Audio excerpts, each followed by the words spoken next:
This video is made available by the Allegheny College Computer Science Department under a Creative Commons Attribution Non-Commercial No Derivative Works version 3.0 license.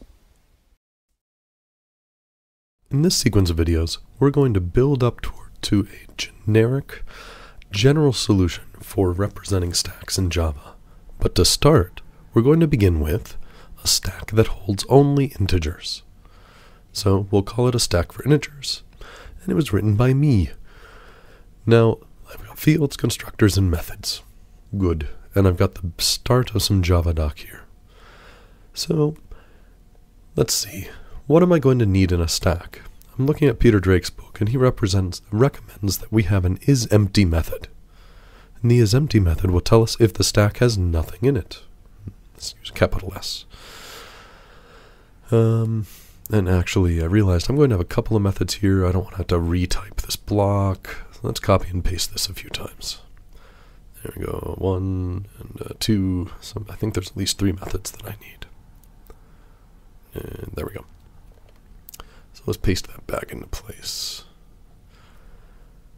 Now, I don't have any parameters, and it's going to return a Boolean. And it'll return true if the stack is empty, and return false if the stack has stuff on it.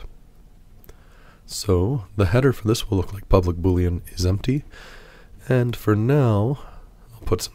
dots. Now what next? I need a way to remove items from my stack. You may remember that from the video previous. So pop returns an integer from the stack. So its return type will be integer. That's the top integer. So whatever's on top, it might have been the green box, you may recall. And I'm going to need a way to put things on the stack, which is push. So that places an integer on the top of the stack. Alright. And that, let's see. Yes. So push will take an integer as a parameter. And that's the integer we want to place on the stack. And it will return nothing. So I should say void. So now, what next? I'd like this code to compile. Let's see, I could use, that's a good place. Why don't I go ahead, I'm going to put in the header for each of these methods. I've written comments, so I know what these methods need to do. And now I can write the headers for them. Public void push int num. And at this point, my code won't compile.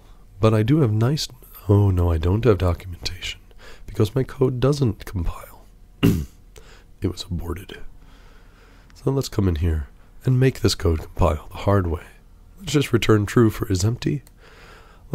We have to return an int, so I'll return 42. And I don't have to do anything in push. Now my code will compile, and I can see my pretty Java doc. There's the constructor. I don't have one. There's the nice, alright, cool, and there's my comments in the Java doc. So as a first step, I've figured out what does my code need to do. I did that by writing the documentation first. And that's in some ways the big lesson I wanted you to take away from this particular example, was that I can start with the documentation.